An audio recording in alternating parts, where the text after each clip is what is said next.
And today we're talking about careers, goals, and accomplishments. Hi, I'm Marjorie, and our first guest today is World Cup soccer star Tisha Venturini. Hey, I'm Larissa, and our second guest is 20-year-old still photographer LaShonda Adams. I'm Courtney, and today we'll be getting a major workout on Girlzopolis!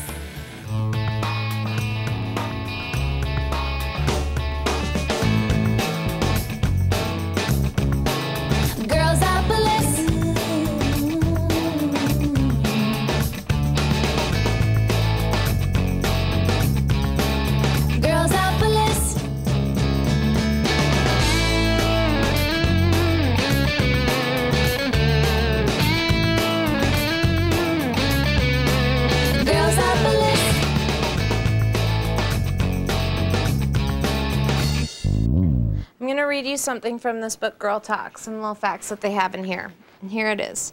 It's a fact. Does it seem as if all teachers are female? 98% of preschool and kindergarten teachers are female. 85% of elementary school teachers are female. 56% of high school teachers are females.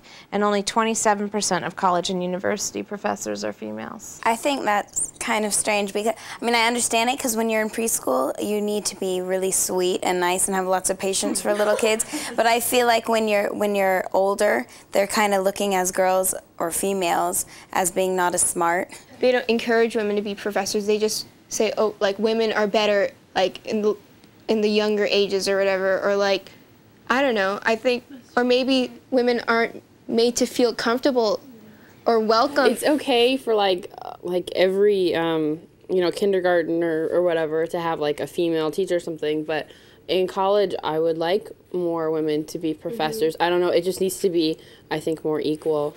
How do you plan on making some of your career goals happen? Is it going to be going to school, or are there other? College. Yeah. It's college, internship, and like networking when you're in college. It's all about connections. That's what I think. I think it's all about networking and just, you know, making connections, and, you know, that can really help your career.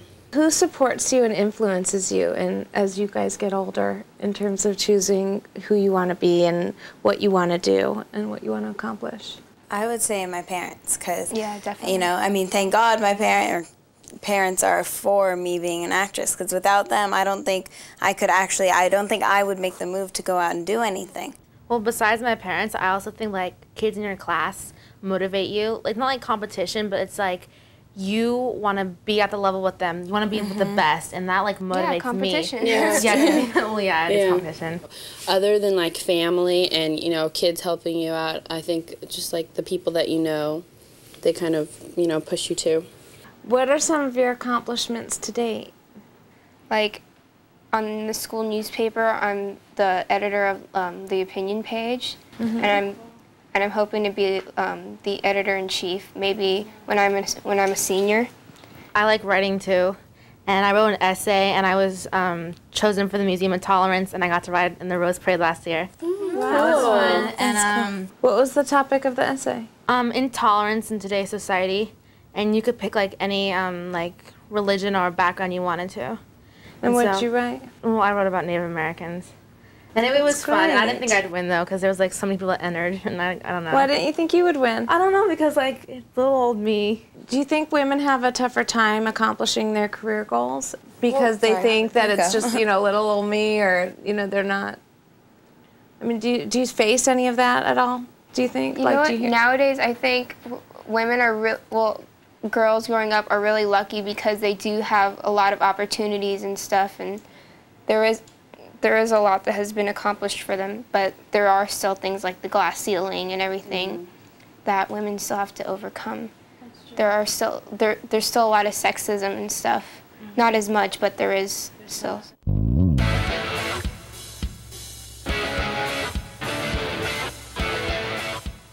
The biggest dream I wanted to be like an astronaut, like about the stars and all, or like an actress. My biggest dream is to become a trauma surgeon. My biggest dream is to be a lawyer. My biggest dream is to be a teacher. My biggest dream is to be a singer. My biggest dream is to become a police officer. Probably to be a lawyer and go to New York City. My biggest dream is to become a veterinarian. My biggest dream is to be a movie star. My biggest dream is to be a model. My biggest dream is to become a professor in English. My biggest dream in life would probably be to be successful in my career. My biggest dream is to probably just like have a wonderful life. We like to be around each other. We're kicking it with soccer star Tisha Venturini. People would like follow us on our bus and like mob at the hotel. Like we had security. It was like, what's going on? Like who is that?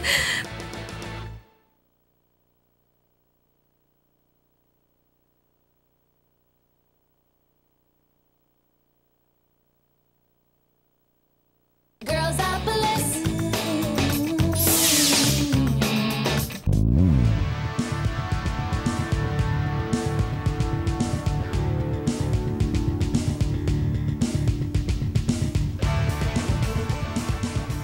Tisha Venturini began the road to stardom while playing soccer for the University of North Carolina.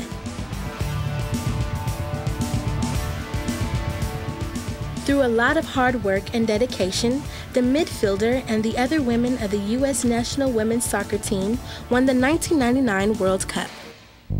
So like when you were in high school and college and you were kind of making a name for yourself, then starting off, you never expected to like be this big, did you?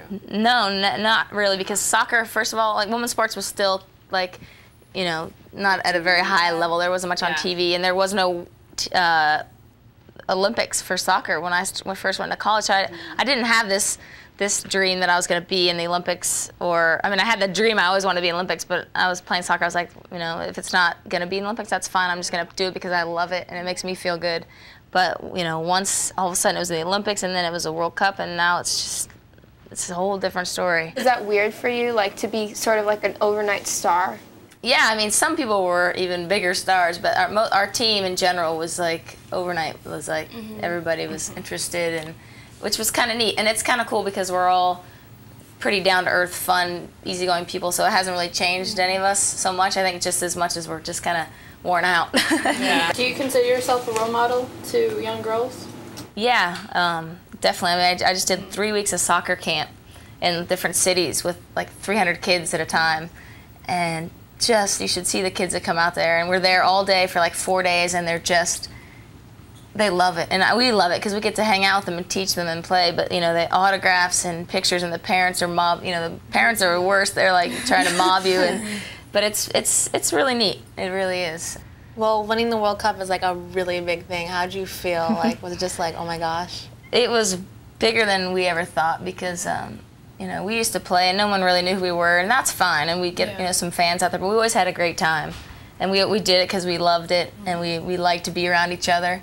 And then just this tournament like went crazy. Like people would like follow us on our bus and like mob at the hotel. Like we had security. It was like, what's going on? Like who is that? We're just this soccer team, you know what I mean? It's this group of sisters basically, and the world went crazy. I mean, at that final game there was like 100,000 people there. Just going crazy. Yeah. So it's bigger than we ever thought, but it was the coolest thing. That's cool. Yeah, it's really great that like so many women came out and watched the game, and like I can just imagine all the girls who are inspired by that to do sports and stuff. Yeah, I mean, we've gotten just floods of emails and mail from young kids. I get, you know, every day I get some sort of letter from like, you know, even like a 6-year-old. It's like, I want to be in the Olympics or the World Cup, or just like you inspired me to do what I, you know, to follow my dream, you know, like that. Like.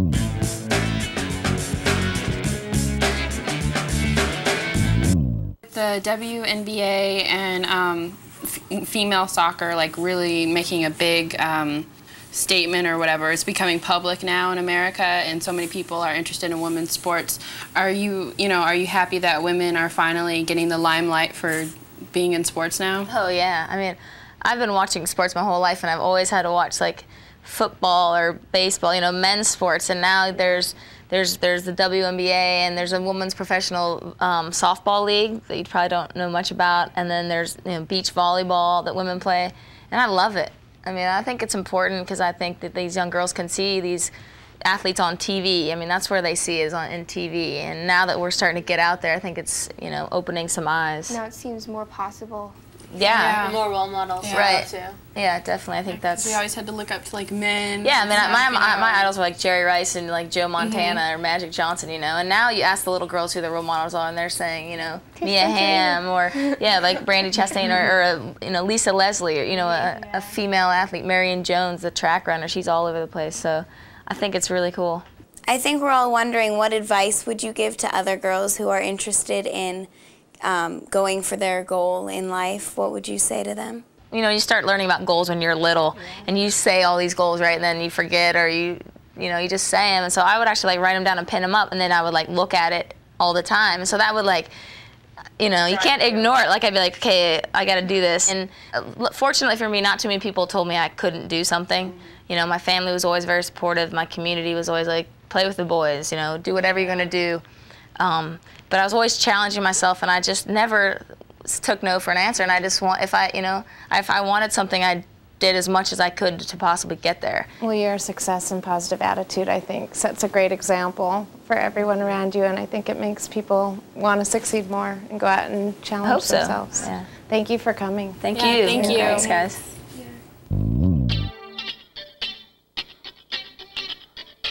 He's singing for the men. Oh, the men? Yeah, for the kids or whatever. Saying for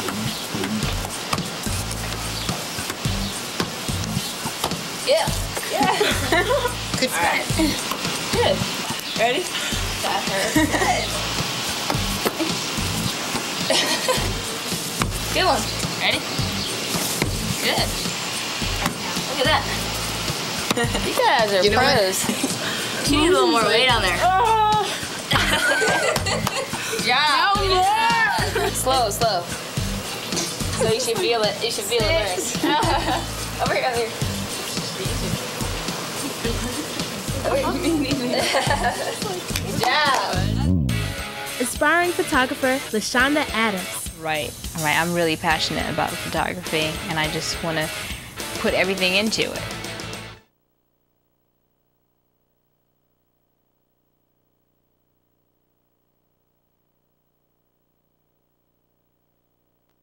Girlzopolis.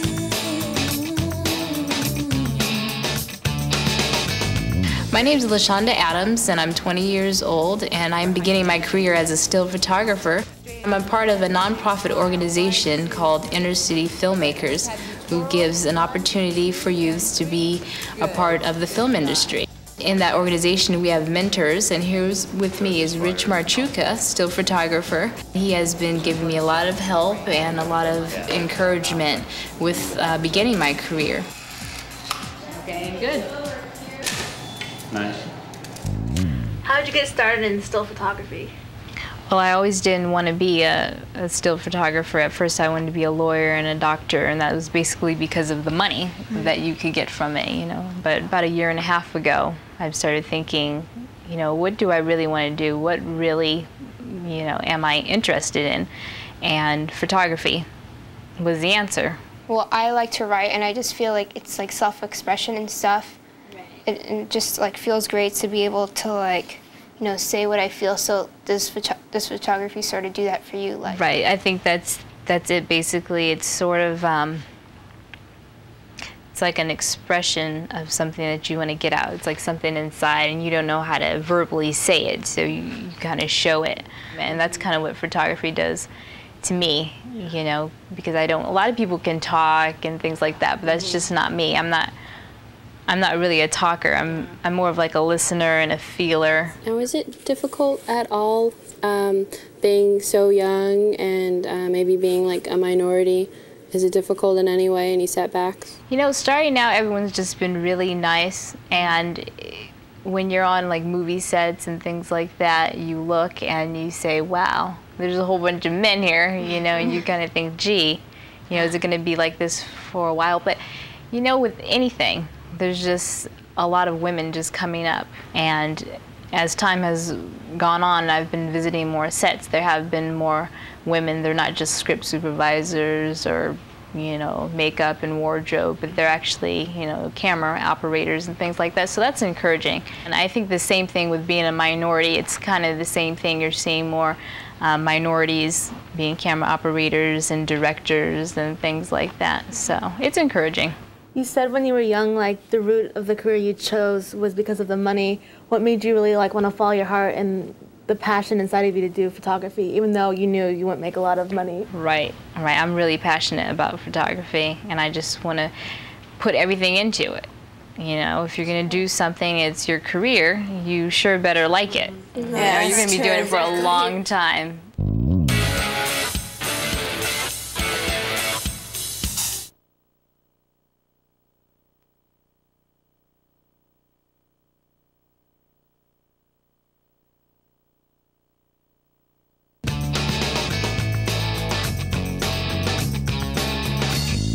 I want to read you guys some statistics that we found.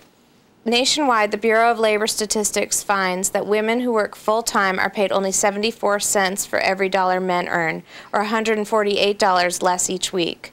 Women of color who work full-time are paid only 64 cents for every dollar men earn, or $210 less each week. That's why I get so mad when people are like, you know, what's the point of feminism? Men and women are equal already, but just look at that. Women still don't make as much money as men for the same job. That's so, like, unfair. I don't understand the point of it. What is the point of it? Just girls can be just as smart as guys, and they can do everything guys can, and I just think it's stupid. Well, why do you think it exists? Right now, I thought that wasn't like that really happening like right now, but when you give statistics, it's like, wow, you know. So you don't really feel like it is? I don't really feel, I think that there's more opportunities opening up for girls, you know, every year. There are, but it's just weird how there's still some things that aren't the same. Well, how do you think it's going to change? If a woman has a really high position and she knows these type of statistics, or she just knows how hard it was for her to get to that level, she can make it easier for other girls, you know? And also, like, on, like, an individual basis, just, like, demand, like, your rights or whatever. Just, you know, stand up for yourself and everything and make sure that you're being treated fairly. Absolutely. Yeah, it's true. You should always know your legal rights, like with anything. Yeah. It's important. Do you think most people you know are happy in their jobs? Well, I think if those people go for what they really want to do and what they're passionate about, then most likely they're going to be, you know, happy. But if they're just doing it for money or just because of other reasons, not because they like it, and they're probably not going to be that happy. Jobs are so long. I mean, there's so many years of one job. You know, for most people, it's one thing, either an accountant or... You know. Broke. Where do I begin? Let me start with my personal favorite, babysitting. You're at the perfect age for that. You can't drive, so the parents know you won't be out and about when they need you the most. It pays pretty well. Usually the parents will throw $20 or so at you for the night. That's some nice cash. Plus, it's fun playing with the kids, and it usually isn't hard work. Spread the word to parents that you're available. After all, a good babysitter is incredibly hard to find. Or you could always set up a lemonade stand at the side of the road. Zach? I was under the impression that 15 was the age at which you were allowed to obtain a work permit. Maybe that isn't the case. Your school should be able to tell you. If you can get a work permit, you should get one as quickly as possible, because most businesses won't hire you unless you have one. What kind of jobs are you looking for? You need to show them that you're responsible beyond your years. Have adults you know, in addition to your parents, put in a good word for you. Convince them to at least give you a try. I hate to say this, but maybe you simply aren't qualified enough to work some jobs. If you're 15 and have no experience, your chances of getting hired over a 20-year-old are very slim. So in comes a horrible work paradox. You need experience before you can get experience. I suggest starting your own business. One summer I spread the word around my neighborhood, offering to house sit, clean, garden, watch kids, take care of pets, get mail, etc., while people were on vacation. I charged less than a professional, but it was still good money. Try something like that at 15, and then when you're older, you'll have some great experience under your belt. That's great advice. Until next time, I'm Zach. I'm Zoe. Keep watching.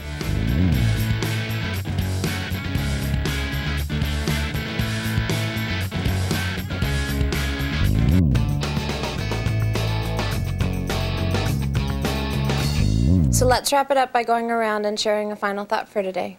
All right, well, I'll start first. Tisha really inspired me to follow my dreams.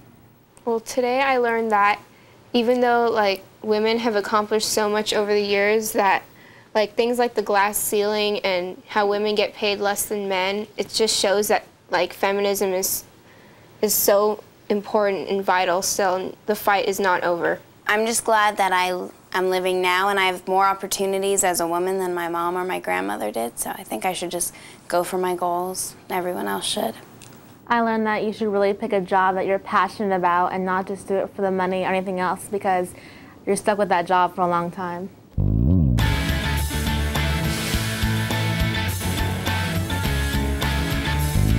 That's it for today on Girl